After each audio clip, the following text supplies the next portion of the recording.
I really began to rethink my views about nationhood after reading The Philosophy and Opinions of Marcus Garvey by Marcus Garvey, published by his daughter Amy Jacques-Garvey in 1923.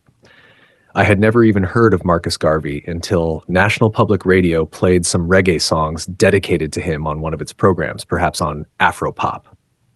He was born in Jamaica. Marcus Garvey helped me to understand that if you are not striving towards self-government, you are only feeding yourselves into a power vacuum. You have to start with educating yourselves. He said that only education gives you the impetus to think outside the box, connects you to the advances in the human experience, and works like an organizational mentor to allow you to entertain ideas outside the realm of your experience. A leader has to advertise nationhood to a prospective audience, its future citizenry. He has to sell its advantages the same way he sells a house or vehicle, because a nation needs constitutional vehicles to move it forward and constitutional dimensions to house it. A leader has to define the character of the nation, give its philosophical orientation and administrative vector. The Republicans understand the parameters of nationhood better than the Democrats, who rely on a democratic mandate to orient a government. The ground underneath a democracy is subject to shifting, depending on who leads and what agenda he pursues.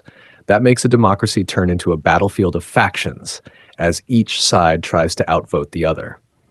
To the best of my knowledge, the U.S. Constitution does not mention democracy a single time, because the founders did not trust its fluctuations or tendency to mob rule.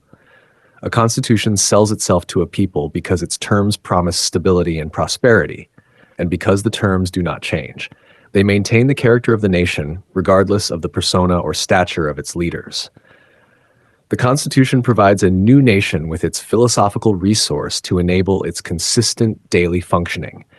Democrats say democracy will work fine if Americans will use it, but their leaders themselves may not have deep convictions on this point.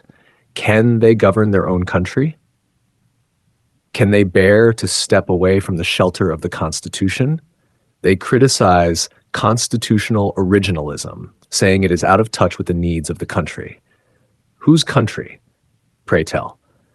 The Democrats want out, but not all the way.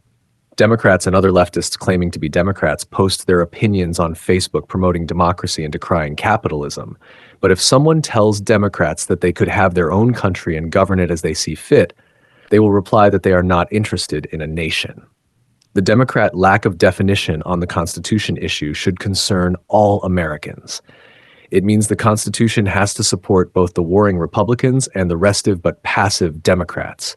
But only the Republicans want to live under its protection. The Democrats want out, but not all the way out, only where it is convenient to them.